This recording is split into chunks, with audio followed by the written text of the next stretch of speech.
ఇప్పుడు నన్ను నిందించు వారికి నేను ఉత్తరం ఇయ్యగలను. ఏలయనగా నీ మాట నమ్ముకొని ఉన్నాను.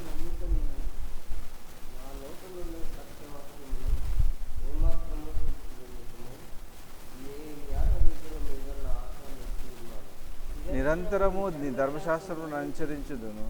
నేను నిత్యము దానిని అనుసరించుదును.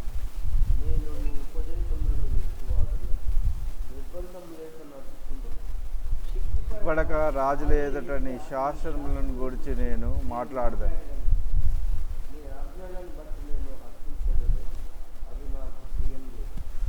నాకు ప్రియముగానున్న నీ ఆజ్ఞల తట్టు నా చేతులు ఎత్తేదను. నీ కట్టడలను నేను ధ్యానించుదును.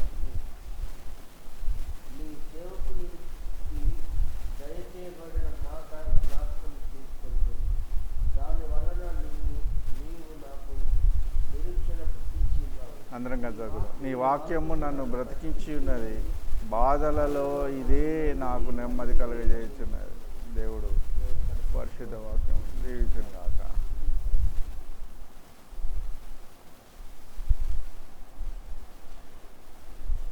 ఇక్కడ 119వ కీర్తన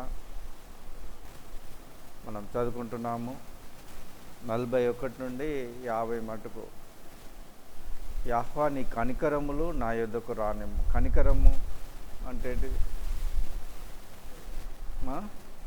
ప్రేమ పేరు, కనికరం పేరు.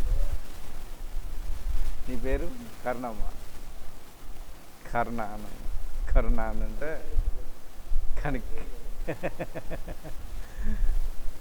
నా యొద్దకు రానిమ్ము అని అంటున్నాడు. ఆయన కనికరం లేకుండా మనము ఏం చేయలేము. ఆయన కనికరం ఉండాలి, మనకు కనికరములు ఉండాలి. నీ మాట చొప్పున నన్ను నీ రక్షణ రానిమ్ము. రక్షణ లేకుంటే, కనికరం లేకుంటే మనం ఏమి చేయలేము.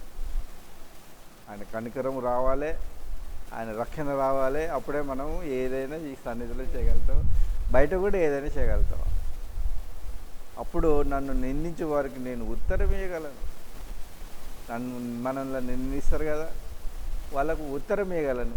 ఈ కనికరం లేకపోతే, ఈ రక్షణ లేకపోతే ఎక్కడ ఉత్తరం ఇస్తావు? ఇవ్వలేము.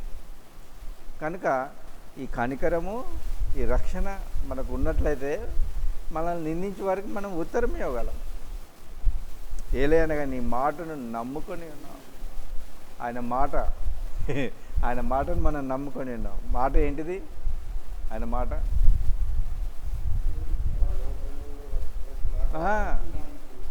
ప్రతి మాట వలన మనుష్యుడు జీవించును. ఆయన మాట పలకగా వెలుగు కమ్మని పలకగా వెలుగు కలిగాను. ఆకాశ విశాలము కమ్మని పలకగా ఆకాశ విశాలం కలిగింది. భూమి కలుగును గాక అని పలకగా భూమి కలిగింది. అది మాట. అందుకోసం ఇది మత్తయి సువార్త 8వ అధ్యాయంలో అంటాడు, నీ దాసుని మాట మాత్రము సెలవీయ్యా, నీ దాసుడు బాగుపడతాడు అన్నాడు. నువ్వు ఒక మాట మాట్లాడితే చాలు కార్యం జరిగిపోతుందని ఆయన అంటున్నాడు అన్నట్టు. ఆ మాటను మనం నమ్ముకొని ఉన్నాము. నా నోట నుండి సత్యవాక్యమును ఎంత మాత్రమును తీసివేయకు. సత్యవాక్యము ఆయనది, ఆయన వాక్యము. ఆ వాక్యం ఎటువంటిది? సత్యము. సత్యవాక్యము మన నోట ఉన్నది. అది దేవా నువ్వు తీసివేయకు అని అంటున్నాడు.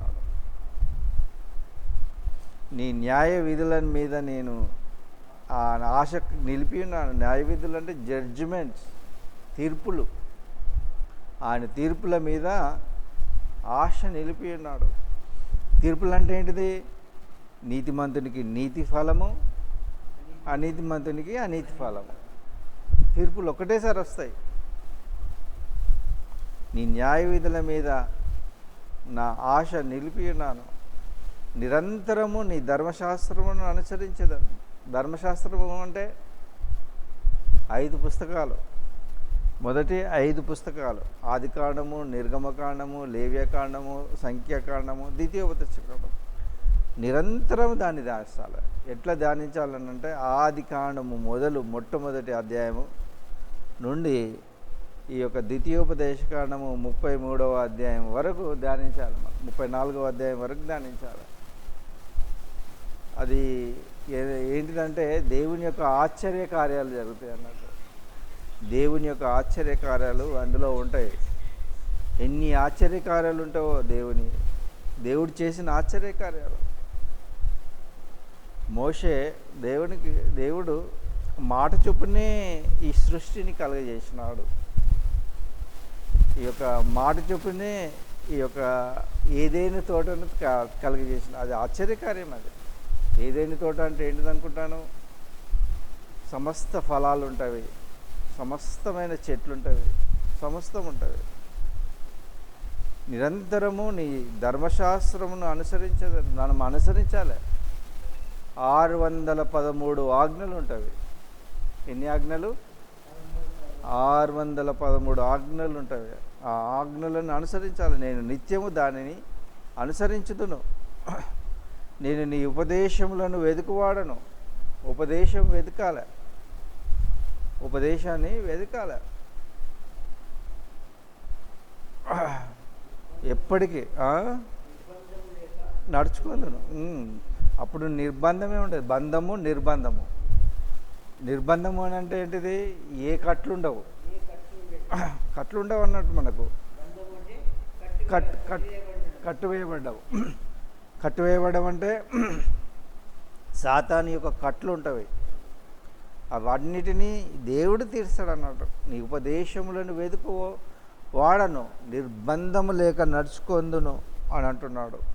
నిర్బంధము అని అంటే ఈ కట్ల నుండి విడుదల పొందుతాము. మనము మంచిగా ఆయన ఉపదేశములను వెతుకుతామన్నట్టు. సిగ్గుపడక రాజుల ఎదుట గురించి శాసనములు, టెస్ట్ మనీస్ అని అంటారు అన్నట్టు. శాసనములు అంటే ఈడా అని అంటారు. ఈడా అని అంటే ఎబ్రి భాషలో ఈడా అని అంటారు అన్నట్టు. ఈడా అంటే కాంగ్రిగేషన్, అంటే సభ. ఈ సభ గురించి మాట్లాడతాడు. లేకపోతే టెస్ట్ మనీ అంటే సాక్ష్యం. ఆయన సాక్ష్యం, 2 సాక్షులు 3 సాక్షులు ఉంటే చాలు అని అంటున్నాడు. ఎదుట నేను మాట్లాడతాను. శాసనములు అంటే ఈడా అని అంటారు అన్నట్టు. ఈడా అనేది చాలా జాగ్రత్తగా మనం ధ్యానించాలి. ఈడాలో నీ ఆజ్ఞలను బట్టి నేను హర్షించేదను. అవి నాకు ప్రియములు. ఆజ్ఞలు 613 ఆజ్ఞలు ఉన్నవి. ఎన్ని ఆజ్ఞలు? 600. 10 ఆజ్ఞలు అనడానికి వీల్లేదు. 10 ఆజ్ఞలు అంటారు. ఏది? నిర్గమకాండం 20వ అధ్యాయము, ద్వితీయోపదేశ కాండము 5వ అధ్యాయంలో ఉన్న 10 ఆజ్ఞలు అంటారు. కానీ ఆది కాండం మొదలు ఈ యొక్క ద్వితీయోపదేశ కాండము, పంచకాండాలలో మొత్తం ఆజ్ఞలు ఎన్ని ఉన్నాయంటే 613 ఆజ్ఞలు ఉన్నాయి. అవి అన్నిటినీ ధ్యానించాలి. నీ ఆజ్ఞలను బట్టి హర్షించేదను. ఆజ్ఞలు ఉంటే హర్షిస్తారా? ఈ ఆజ్ఞలు కొందరికి ఎట్లుంటాయంటే, అబ్బా ఇటుపోదు అటుపోదు ఇటుపోదు అబ్బా అని అనుకుంటారు. ఎవరు? దుష్టులు. మనకైతే మంచి అన్నట్టు. హర్షించేదాము. అవి నాకు ప్రియములు. సంతోషపడతాము. నాకు ప్రియముగానున్న నీ ఆజ్ఞల తట్టు చేతులు ఎత్తాలి. ఆజ్ఞలు అని అంటే అవి మంచి మార్గంలోనికి నడిపిస్తాయి, మనల్ని మంచి అభివృద్ధిలోనికి నడిపిస్తాయి. ఆజ్ఞలు ఎప్పుడూ మనకు భారం కాదు. అవి ఆజ్ఞలు అనేది భారం కాదు. అబ్బా ఈ ఆజ్ఞలు అని అంటాం కానీ అది భారం కాదు. అది ఈ ఆజ్ఞలు ఎన్నినో అన్ని తెలియజేయమని అంటాడు అన్నట్టు. కట్టడలను ధ్యానించుతాను. కట్టడలను మనము ధ్యానించాలి. కట్టడలను అని అంటే ఈ మ్యారేజ్ ఒక కట్టడ. వివాహం అనేది ఒక కట్టడ. భార్యాభర్తల మధ్యలో ఉన్న సంబంధము ఒక కట్టడ. తల్లిదండ్రుల మధ్య ఉన్న సంబంధము ఒక కట్టడ. తల్లిని సన్మానించుము అనడం అనేది ఒక కట్టడ. సన్మానించాలి మనం. అది కట్టడ. అది ఆ, నీ ఆ, నీ సేవకుడు మనం సేవకులం కదా, మనం సేవకులము. మనకు ఆయన మాట ఇచ్చినాడు. ఒక మాట, నాకు ఒక మాట ఉన్నది, ఈయనకొక మాట ఉన్నది, ఈయనకొక మాట ఉన్నది, నీకొక మాట ఉన్నది. ఆ మాటను బట్టి నువ్వు జ్ఞాపకం చేసుకోవాలి. దేవుణ్ణి మనం జ్ఞాపకం చేయాలి. దాని వలన నిరీక్షణ అంటే రాబో యుగం. నిరీక్షణ అంటే ఏంటిది? రాబో యుగం అంటే 1000 ఏండ్ల పరిపాలన. 1000 ఏండ్ల పరిపాలనలో మనము నిత్యము ఉండబోతున్నాం. ఇప్పుడు ఈ ఎన్ని సంవత్సరాలు బతుకుతాం ఈ లోకంలో? 70 సంవత్సరాలు. అధిక బలం ఉండడా 80 అంతే. 200 100 అది బతకడం కాదు, అది వేస్ట్. అది 80 దాటిందంటే వేస్టే కాదు. అది అన్నీ పోతాయి అన్నట్టు. ఈ ఈ తలలో ఉన్న అన్నీ అవి పనిచేయవు. తలలో ఉన్నవి, ఈ గుండెలో ఉన్నవి పనిచేయవు, ఈ కిడ్నీలో ఉన్నవి పనిచేయవు, ఏవి పనిచేయవు. అవయవాలన్నీ పనిచేయవు. 80 సంవత్సరాలు దాటిందంటే ఏవి పనిచేయవు. నీ వాక్యము నన్ను బ్రతికించు. నీ వాక్యము ఆయన వాక్యం. ఆ వాక్యమే సత్యము. ఆ వాక్యము మనల్ని బ్రతికిస్తున్నది. మనల్ని బ్రతికించేది ఏంటిది? ఆయన వాక్యం. నా బాధలో ఇదే నాకు నెమ్మది కలిగించుచున్నది. మనకు నెమ్మది కలిగించేది ఆయన వాక్యము. ఆ వాక్యాన్ని మనం ధ్యానించాలి, ఎప్పటికీ ధ్యానించాలి. ఆ వాక్యము ఆయన వాక్యమే. నీ వాక్కు చేత నన్ను బ్రతికించుము అని అంటున్నాడు. వాక్యము ఇదే నాకు నెమ్మది కలిగజేస్తుంది. మనకు నెమ్మది కలిగజేస్తుంది. మనకు నెమ్మది కలిగజేసేది ఏంటిదంటే ఆయన వాక్యం. దేవుడి వాక్యమును దీవించి ఆశీర్వదించును గాక.